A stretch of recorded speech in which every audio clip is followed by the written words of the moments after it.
Shalom, shalom, internautes, vous êtes les bienvenus dans votre émission préférée de Quelle Bible parle, de Samuel Ndonga Ministry, que la Bible parle. Oui, la Bible est un livre d'ensemble. Il y a qui t'a aimé, il y a qui t'a partout, qui est dans la logique, dans la zone, si vous pouvez aller dans ma fond du matin. Dans ma nature, on est qui, tant autocommis, les atteint un retour à la parole. Je n'ai point honte de l'évangile, car c'est une puissance qui sauve à quiconque croit.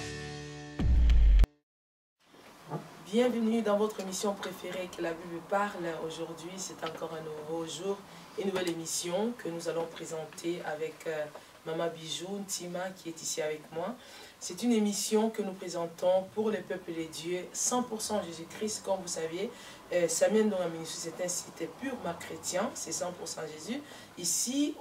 Ici défient les hommes de Dieu, les enfants de Dieu, ceux-là qui ont le temps du temps-là, ceux-là qui sont appelés dans le ministère, afin de pouvoir vous apporter cette connaissance-là, peut-être d'ajouter un plus dans ce que vous aviez. C'est pour cela que nous avons organisé ces journées, nous avons organisé ces moments, nous avons créé cette émission pour vous apporter tout le temps des messages qu'il faut en ce temps de la fin.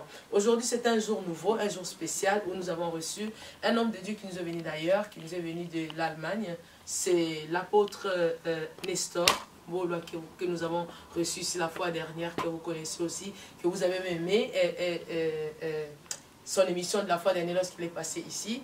Aujourd'hui, nous le recevons avec un nouveau thème qui parle de la vie de l'Église. Vous savez, aujourd'hui, il y a il y a une réalité dans l'Église aujourd'hui, trop d'enseignements. Le peuple de Dieu est vraiment dans la mara.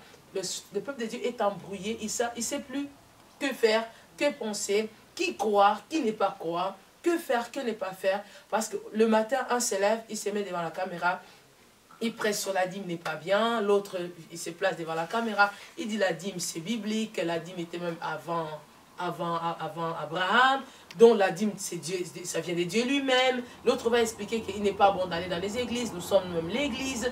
Donc ça dit que l'enseignement, le fondement biblique, on a un peu bafoué le fondement de l'enseignement biblique, la doctrine chrétienne. Alors aujourd'hui, voilà pourquoi nous avons fait venir l'apôtre, parce que vous saviez, c'est un apôtre, il a beaucoup d'expérience dans son ministère et il en a beaucoup vécu des difficultés des églises, et il a résolu beaucoup de problèmes dans les églises. C'est pour cela que nous avons fait appel à lui. Parce que nous savons que vous en avez vraiment besoin, votre question vous tourmente.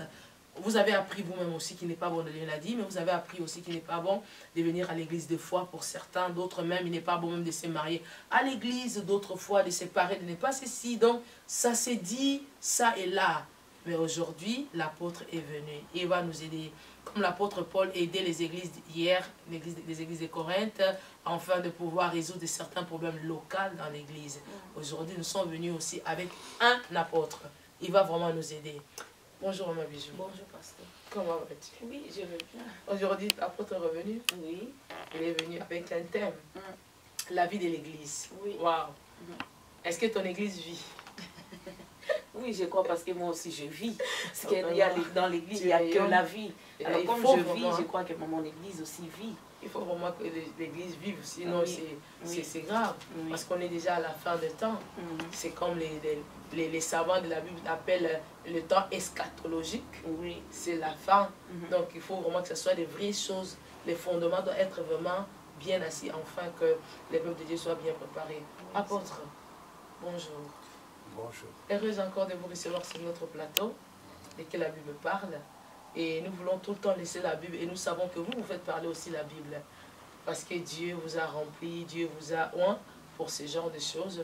Aujourd'hui, nous avons fait venir parce que nous passons de moments vraiment très critiques aujourd'hui dans la société chrétienne, dans la vie chrétienne, dans le milieu chrétien surtout, où des choses se spéculent, les enseignements viennent, qui sont en dehors du fondement biblique, en dehors de ce que les apôtres nous ont appris. Comme la Bible dit que si une autre personne vous apporte, même que ce soit un ange qui vous apporte un autre évangile que celle-ci, qu'il soit anathème.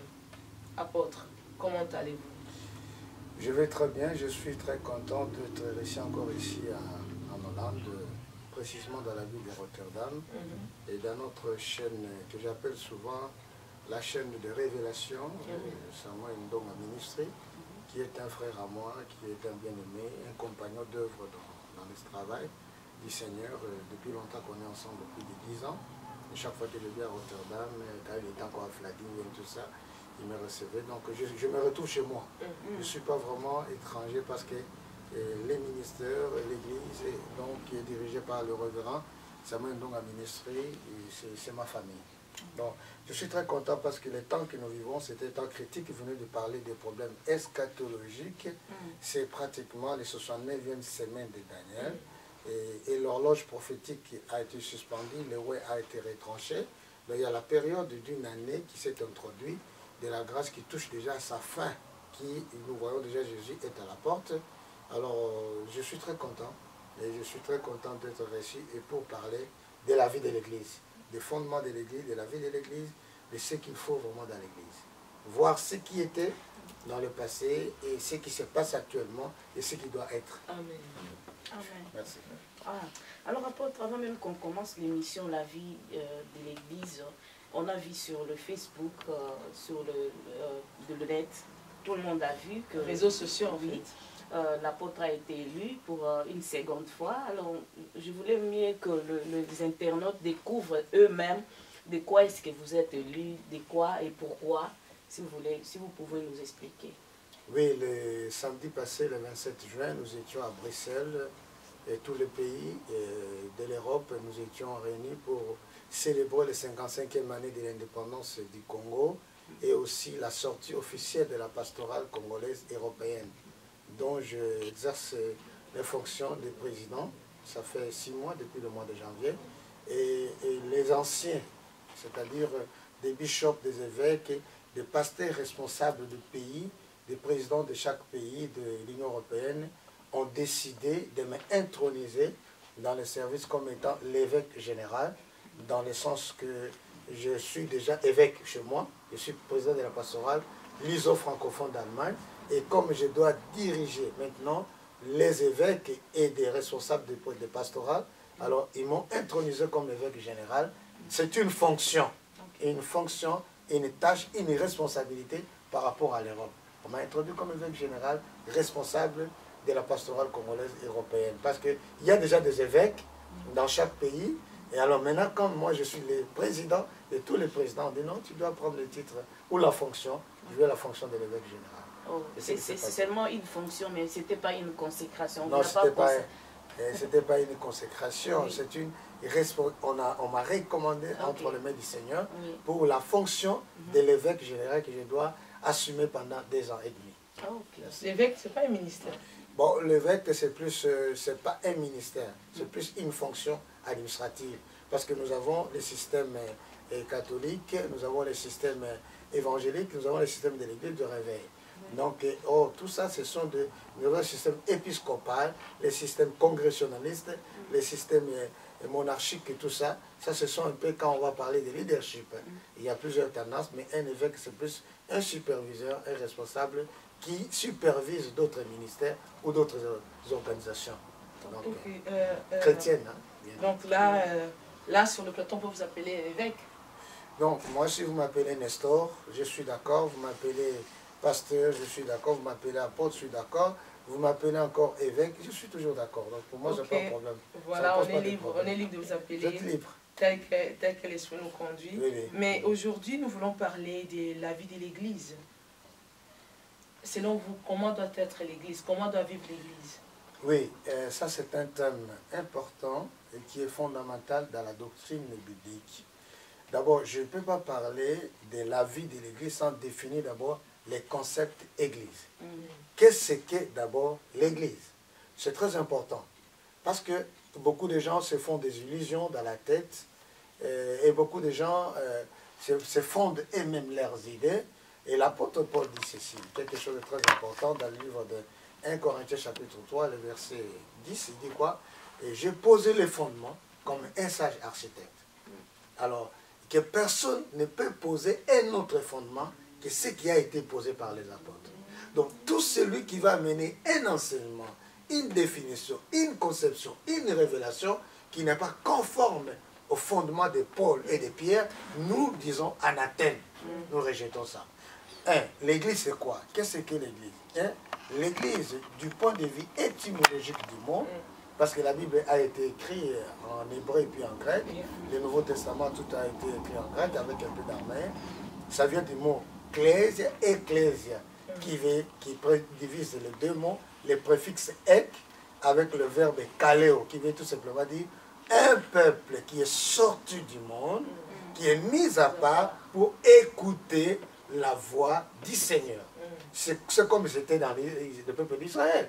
Le peuple qui sont sortis de l'Égypte, que Dieu a fait sortir de la main de Pharaon, qu'il a rassemblé ensemble sous la direction de Moïse pour écouter la voix du Seigneur.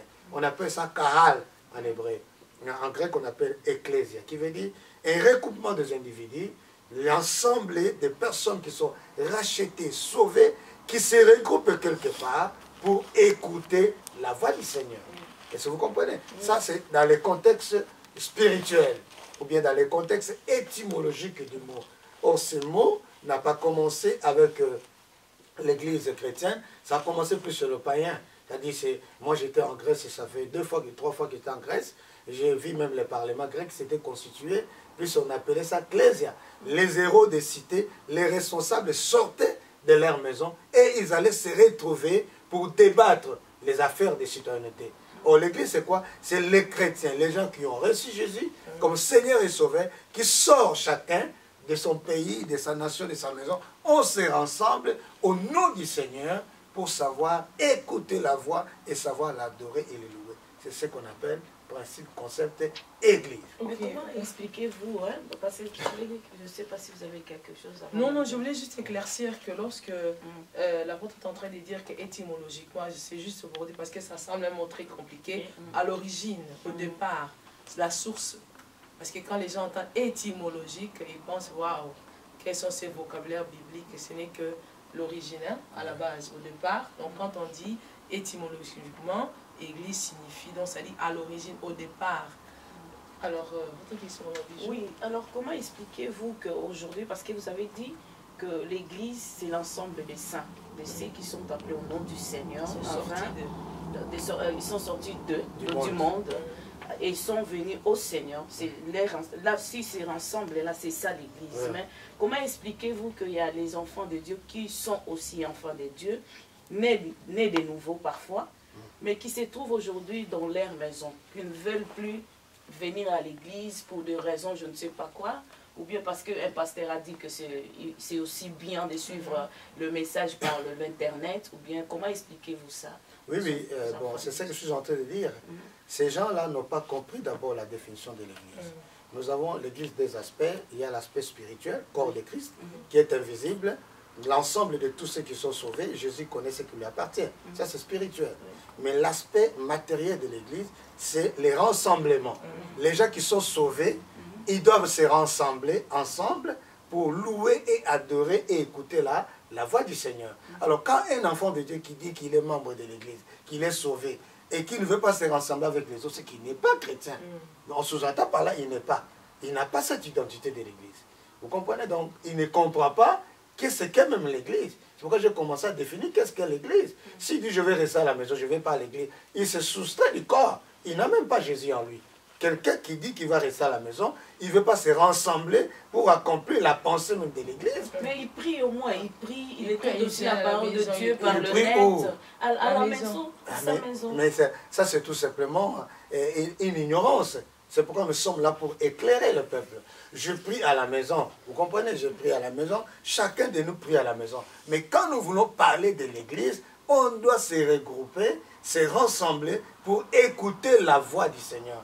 Je peux prier à la maison, ça c'est ma vie privée. Je peux écouter les nets, c'est ma vie privée. Je vais suivre les chaînes, ça c'est ma vie privée. Ce n'est pas ça l'église. Mais l'église c'est nous-mêmes. Si je suis déjà une église où Dieu habite. Non, l'église, nous sommes les temples. Jésus habite en nous. Mais c'est Jésus qui habite en nous. Il nous appelle à nous rassembler. C'est ça le verbe kaleo, appeler.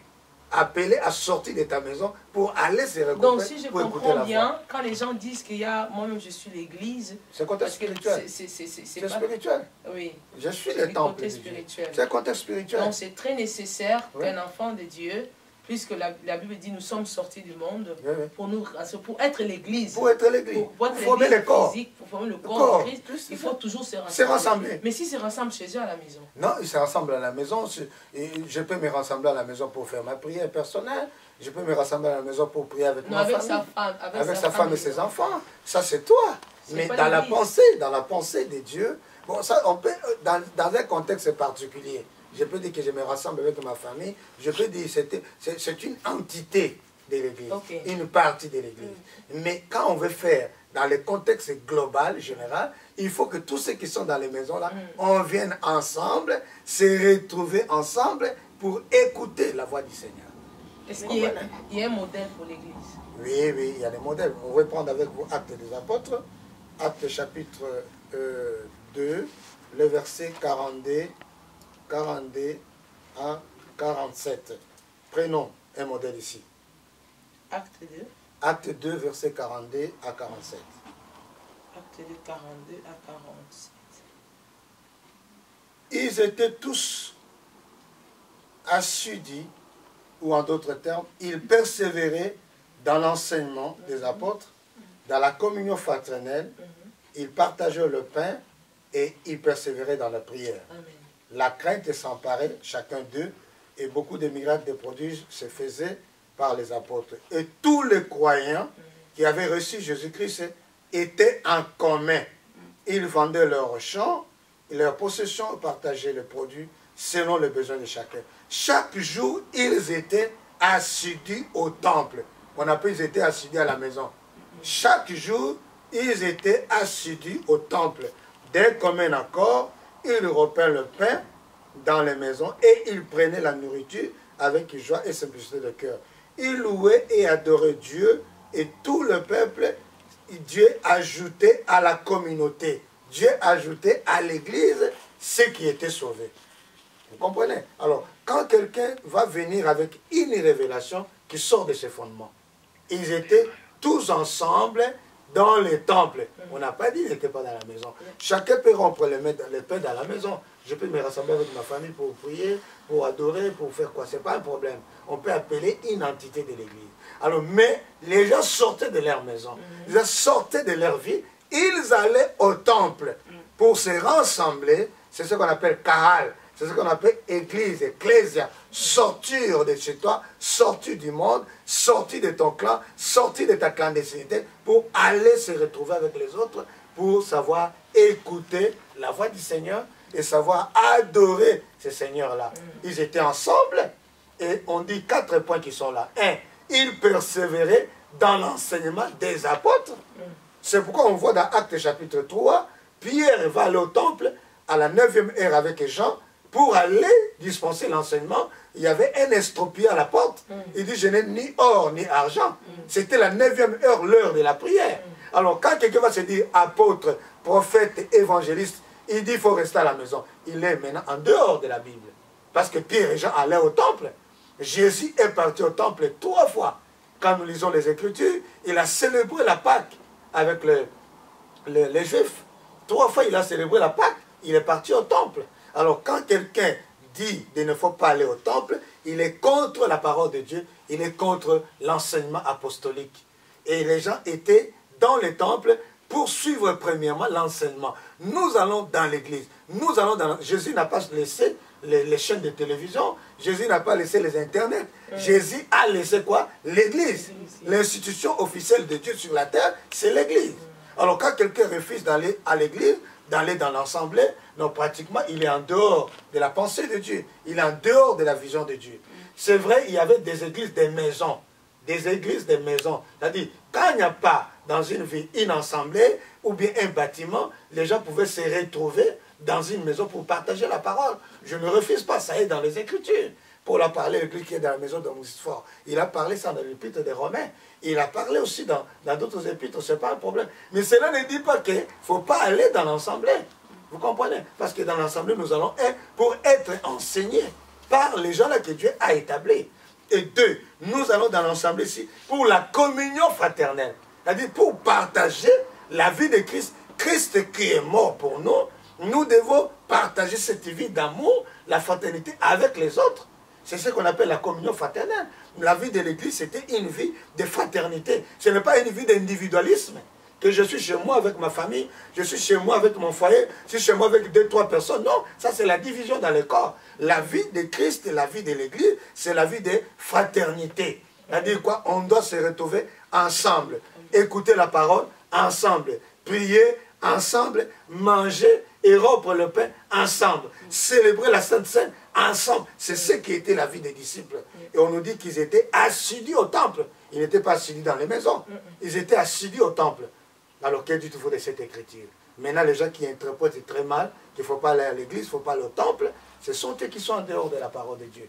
Moi, j'aimerais que quelqu'un qui a des arguments contraires, qu'il vienne, je le propose même un débat, qu'on fasse le débat des Écritures. Vous comprenez? Oui, je pense bien que c'est un sujet un peu sensible parce qu'il y a les enfants de Dieu qui sont à la maison parce qu'ils ont entendu, je ne sais pas, un enseignement de quelqu'un, je ne sais pas. Mais que conseillez-vous à tous ces gens-là qui sont à cause de, je ne sais pas, des problèmes, des circonstances ou bien des messages qu'ils ont reçus et qui se sont décidés de rester chez eux à la maison, de prier chez eux à la maison? Quel message ou bien quel conseil donnerez-vous à ces... Je vais expliquer un peu avant de répondre à votre question. Premièrement, nous devons aller à l'église, pour faire quoi? On doit aller à l'église, pour obéir à la parole de Dieu. Parce qu'il a dit quoi? N'abandonnez pas vos assemblées. Hébreux chapitre 10, verset 35. N'abandonnez pas vos assemblées. Nous devons aller à l'église pour obéir d'abord premièrement à l'ordre de Dieu qui a dit il faut que nous puissions nous retrouver ensemble pour écouter sa voix. 2. Nous allons à l'église pourquoi? C'est pour écouter la voix du Seigneur. Je vais à l'église pour être... Quelle est la révélation? Le peuple d'Israël s'est retrouvé dans les tentes d'assignation pour écouter la voix de Dieu. Et c'est comme aussi ici, dans le Nouveau Testament, on se retrouve dans l'église pour écouter l'enseignement des apôtres. C'est ce que nous voyons, un grand prophète de la Bible, un grand roi. David qui dit, je suis dans la joie quand on me dit d'aller dans la maison du Seigneur. Donc c'est-à-dire quoi? Nous devons aller dans la maison du Seigneur parce qu'il y a de la joie. Il y a la gloire, il y a la grâce, il y a l'onction, il y a la vie de Dieu qui va couler. Comme si l'huile qui coule sur la tête d'Aaron et qui descend dans le port des vêtements. Donc David qui dit, je suis dans la joie. Donc quand quelqu'un ne veut pas venir à l'église, il est contre maintenant la parole de Dieu. Nous voyons encore dans les Écritures. La Bible dit, entrez dans ce parvis avec des louanges, avec d'adoration. Nous allons dans l'église, c'est pour aller adorer et célébrer celui qui est mort et ressuscité pour nous. Donc rester à la maison, ce n'est pas vraiment une attitude qui est bonne. Alors c'est pourquoi j'encourage, j'appelle et j'interpelle tous les frères et sœurs qui avaient suivi des faux enseignements et qui ont été troublés par les faussetés, qu'ils comprennent que aller à l'église, c'est pour ton bien. C'est pour que tu puisses d'abord obéir à la loi de Dieu. 2, c'est pour que tu puisses recevoir la révélation qui vient de la part de Dieu. 3, c'est pour que tu puisses communier dans la communauté. L'église, c'est la communauté. Dans la communauté, nous avons des hommes, nous avons des femmes, nous avons des enfants, nous avons toutes les nationalités incluses pour que nous puissions partager ensemble. 4, c'est pour que nous puissions aussi nous aimer les uns les autres, manifester cet amour que Dieu nous a aimés. Et 5, c'est pour que nous puissions vraiment aussi prendre des dispositions qui nous permettent une directive, comment je peux me conduire, comment je peux pratiquer ma parole, la parole de Dieu dans ma maison, comment je peux la pratiquer dans ma famille, dans mon foyer. À l'église, c'est comme l'école, nous allons pour apprendre. Donc, c'est pourquoi, Maman Bijou, moi je peux exhorter tous les frères et sœurs, amis, qui sont restés à la maison, donc sortez de tous ces faux enseignements, qui sont dispensés parce qu'il est dit, les temps de la fin, il y aura des faux prophètes, il y aura des faux apôtres, il y aura des faux messagers qui vont égarer le peuple. Vous comprenez? Et même ils sont égarés, ils sont en train d'égarer les gens. Vous comprenez? Donc, ils n'ont pas un argument pour contredire ces fondements apostoliques.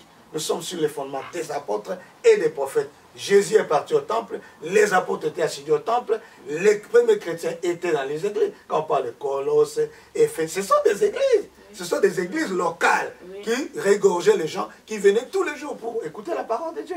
Alors, et nous allons aussi à l'église pour servir le Seigneur. Je suis un membre du corps.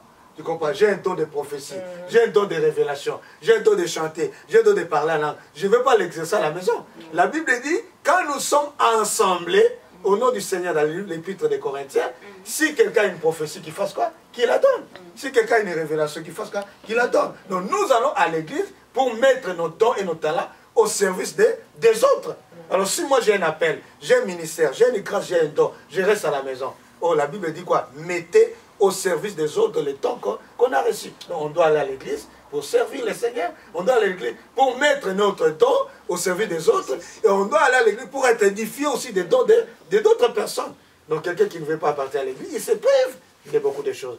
Il faut aller à l'église, il faut retourner à l'église, il faut aller chaque fois à l'église pour être au service du Seigneur et pour être édifié avec les dons des autres. Vous comprenez?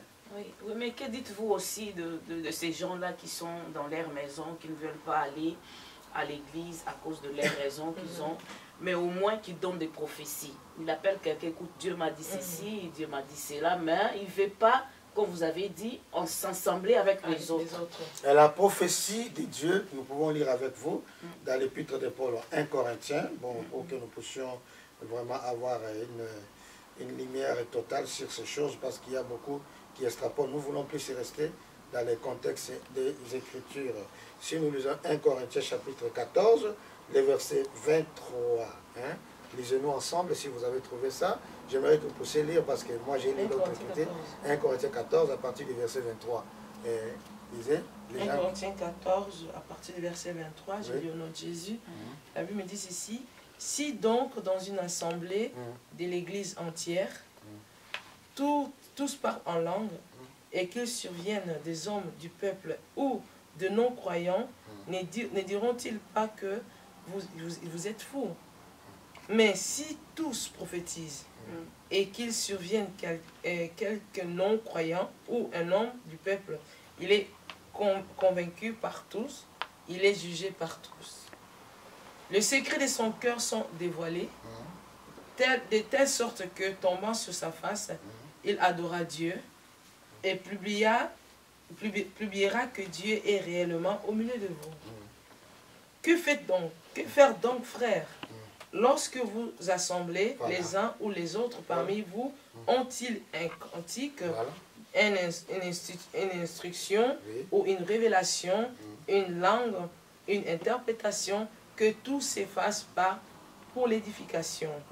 En est-il qui parle en langue, que 2 ou 3 ou plus parlent, chacun à son tour, et quelqu'un interprète? Si il n'y a point d'interprète, qu'on se taise à l'église et qu'on parle à soi-même et à Dieu. Merci. C'est-à-dire, nous comprenons là-bas, les gens qui disent qu'il ne faut pas s'assembler pour faire l'église, ils sont en dehors de la Bible. Ils sont dehors. Donc ça, c'est un faux thème, un faux débat. Et alors, parce qu'il dit, lorsque vous vous assemblez, c'est Paul qui parle, c'est l'Esprit de Dieu qui parle. Lorsque vous vous assemblez, si quelqu'un parmi vous a une révélation, alors si tu ne veux pas se rassembler avec les autres, maintenant tu vas recevoir la révélation où? Tu reçois la révélation pour commencer à donner au téléphone, pour commencer à donner... Non, ça c'est faux. C'est une fausse prophétie. Et c'est ça qui crée des troubles. Et c'est ça qui crée même des troubles. La vraie prophétie, les dons, comme je viens de dire, ça doit s'exercer dans l'assemblée. Et on dit bien quand vous vous retrouvez dans l'assemblée de l'église. On n'a pas dit quand vous vous retrouvez dans les maisons, quand vous vous retrouvez dans les téléphones. Non, non.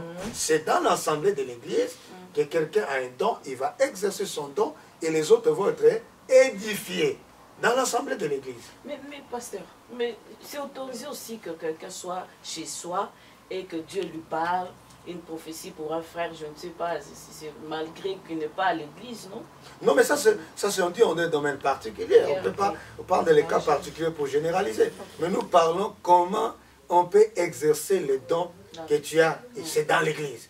Parce que Jésus a dit, il a établi, celui qui est monté, qui est descendu, il a établi dans l'église. 1 Corinthiens chapitre 12, verset 28. Il a établi, il n'a pas établi dans les maisons, il a établi dans l'église. Les hommes, les femmes qui ont des dons, qui ont des grâces, pour l'édification de l'église locale et l'église corps. Vous comprenez? C'est ça le contexte de la Bible. Ne sortons pas de ces fondements, ne renversons pas. Voilà, chers internautes, nous sommes avec l'apôtre Nestor qui est ici en Hollande. Il vient de l'Allemagne pour une journée très spéciale, croisade, qu'il sera aujourd'hui l'orateur pour le 10e anniversaire de l'homme de Dieu, pasteur Jari Mouegad. Il est en train de nous parler de la vie de l'église. Vous savez, l'église, ouf! Un frère a dit, on a cherché l'église dans le monde, on la trouve. et on trouve le monde dans l'église. Pour dire qu'il y a un inversement, il y a un changement de rôle. Alors aujourd'hui, l'apôtre est venu pour remettre les fondements. Qu'est-ce que l'église?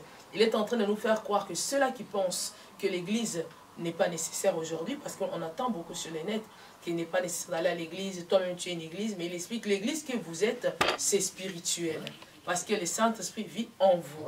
Mais l'église dont on parle ici, c'est l'église locale, le corps de Christ, l'assemblée des enfants de Dieu qui sont partis du monde et qui ont abandonné les choses du monde et ont accepté Christ comme Seigneur et Sauveur et viennent ensemble pour pouvoir vivre la vie chrétienne ensemble, partager le moment ensemble. Et ça, il éprouve la Bible.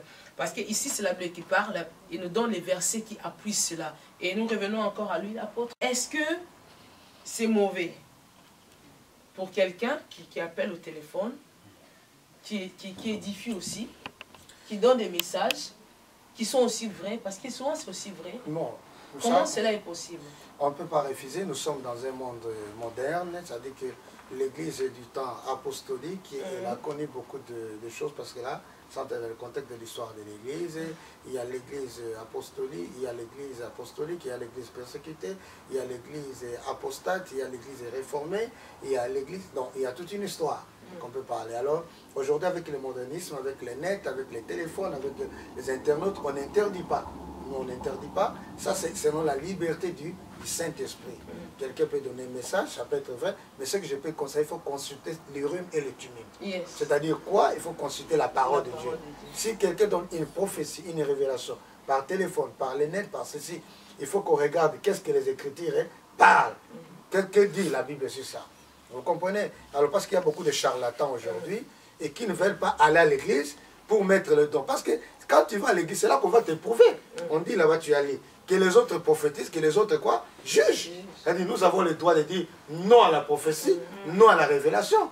Par rapport à quoi? Aux Écritures, qui est la révélation par excellence. Amen. Donc, ce n'est pas mauvais, maman, mais ça, c'est une particularité. Ce n'est pas dans la doctrine, mais c'est une particularité. Quelqu'un peut t'appeler. Il faut vérifier ça si c'est biblique, si ce n'est pas biblique. D'accord. Ça, c'était par rapport à ceux qui ne veulent plus venir à l'église. C'était ça. Mais revenons un peu à l'autre sujet, parce qu'on parle de la vie de l'église. Il y a beaucoup de choses qui circulent dans l'église.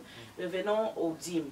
Est-ce que le dîme, on doit donner le dîme ou bien pas? Parce qu'on est un peu bouleversé, on est un peu, je ne sais pas comment dire, parce que l'homme ne sait plus quoi faire. Les enfants de Dieu ne savent plus quoi faire, parce que de l'autre part on dit donne, l'autre dit ne donne pas. Et à qui donner? Alors, à qui donner? Et qui l'utilise? Et pourquoi donner? Parce que c'est ça, parce qu'on doit aussi savoir pourquoi je dois donner. Est-ce qu'on doit donner les dîmes? Est-ce que pourquoi je le donne? À qui dois-je les donner? Dois-je les donner? Ou bien à qui est-ce qu'on donne Dieu? Oui. Les dîmes? Bon, normalement, quand nous parlons de la vie de l'Église, nous voyons l'Église comme étant une institution, l'Église comme étant une localité, l'Église comme étant une assemblée, l'Église comme étant une famille. L'Église, on a lu ici comment les gens qui avaient des maisons, qui vendaient, qui apportaient l'argent. C'est-à-dire, ça fait partie de la vie de l'Église. Donc, on ne peut pas exclure la loi de la sémence et de la moisson dans l'Église, parce que ça fait partie de la vie de l'Église. Et l'Église vivait avec les dons, avec la libéralité, avec tout ce que les gens apportaient comme sémence. Ça fait partie de la vie de l'Église. Quand quelqu'un dit qu'il ne faut pas donner dans la maison de Dieu, donc c'est quelqu'un qui est vraiment en train de priver les gens la vie de l'Église et qui est en train de falsifier la parole de Dieu. Vous comprenez? Donc il est en dehors du fondement de la parole. Si nous allons avec vous, parce que j'aime beaucoup aller à la loi et au témoignage, à l'ombre et à la réalité, c'est-à-dire 2 pieds sur terre. On doit prêcher un évangile bien 2 pieds sur terre. On regarde un peu la loi. Qu'est-ce qui s'est passé? Vous parlez de la dîme. La dîme d'abord c'est quoi? La dîme c'est les 10% du revenu de quelqu'un. Quelqu'un qui a travaillé pendant un mois, ou bien quelqu'un qui a fait les champs et qui va faire la récolte, et puis dans cette récolte, il prend les 10% de ce qu'il a travaillé et pour apporter à Dieu. La dîme, il y a d'abord la dîme avant la loi. Vous comprenez? Nous allons le voir avec vous dans le livre de Genèse chapitre 14. Abraham avait donné la dîme de tout ce qu'il avait. Alors, pourquoi? Parce que Melchisédek, lorsqu'il revenait de la guerre, il a remporté la victoire du roi Kedorlaomer et Melchisédek est venu lui apporter le secours. Melchisédek, qui était roi de Salem, et qu'on peut typifier par la personne de Christ, et qui était l'image même de Dieu, roi des paix, donc qui a donné à Abraham le pain et le vin.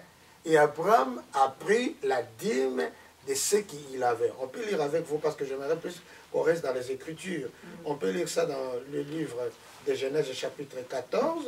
On peut lire avec vous, versets 17 à 20. Je recommande à tous les amis de bien lire la Bible. Parce que beaucoup de gens, quoi, ils ne veulent pas lire les Écritures. Ils prennent des demi-vérités. Ils prennent des demi-vérités pour tordre le sens de la parole de Dieu. Abraham ici était dans le contexte de la foi. Il n'y avait pas encore ni la loi, il n'y avait pas encore ni l'Église. Vous comprenez? Dieu a appelé Abraham et lui a confié le mandat que par lui, une nation sortira et les nations de la terre seront bénies. Mais Abraham, après être secouru par Dieu, qui lui a donné le pain et le vin, il va prélever la dîme de tout. Il va remettre en guise de quoi? Des reconnaissances. Moi, j'appelle ça la dîme par la foi. Il n'y avait pas une loi, il n'y avait pas une église, il n'y avait pas un fondement, quoi que ce soit, mais c'était un acte de quoi? Des reconnaissances, que c'est Dieu-là qui l'a gardé, c'est Dieu-là qui l'a protégé, c'est Dieu-là qui l'a béni, c'est Dieu-là qui l'a donné la victoire. Il a donné la dîme comme étant un acte de quoi? Des reconnaissances. Retenez cela. Jacob a promis aussi la dîme comme étant un vœu. Il dit, Seigneur, si tu me gardes et si tu me protèges dans ce que je vais faire, et je te donnerai la dîme. La dîme comme étant un vœu. C'est-à-dire quoi? C'était toujours un acte de reconnaissance, de foi envers ce Dieu-là invisible qui a fait l'alliance avec son père, Abraham, et son grand-père Abraham. Donc c'est pour vous démontrer que dans la Bible, c'est bien fondé. On peut lire ça avec vous, les amis de la Bible, qui aiment beaucoup lire la Bible, donc on peut lire ça avec vous dans le livre de Genèse, chapitre 28, les versets 20 à 22. La dîme comme étant un vœu, la dîme comme étant un engagement, comme étant une promesse que j'ai dit à Dieu, si tu me gardes, si tu me bénis, je ferai ça.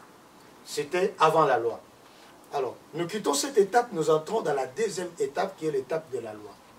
Là, Israël dans le désert, Israël dans le désert, et nous voyons dans le désert, Dieu va institutionnaliser la loi, la dîme, qui était par la foi, qui était donnée par alliance, devient maintenant une loi officielle.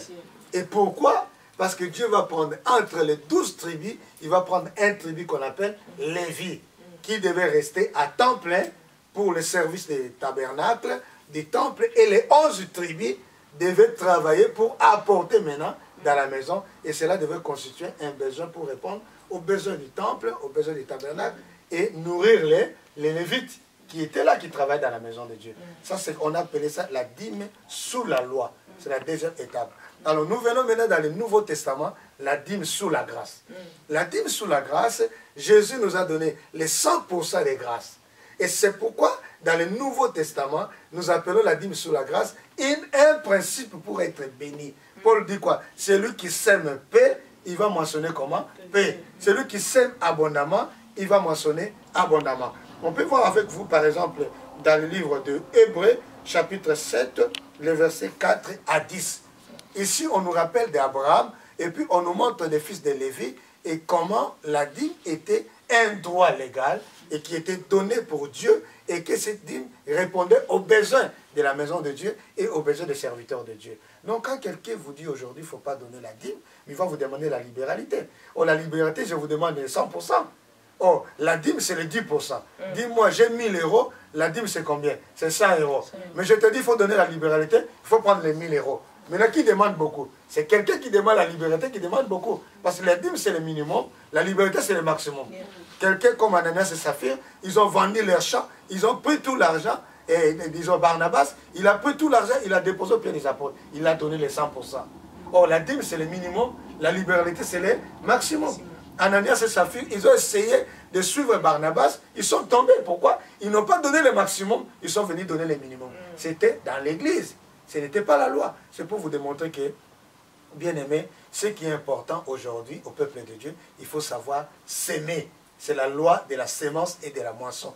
Tant que l'église existe, tant que l'œuvre de Dieu est là, il faut savoir s'aimer. Que ce soit la dîme, que ce soit l'offrande, que ce soit la libéralité, ce sont des sémences qu'il faut donner pour que nous puissions être bénis. Donc le principe reste. Ok, apôtre, nous sommes en train de courir derrière le temps.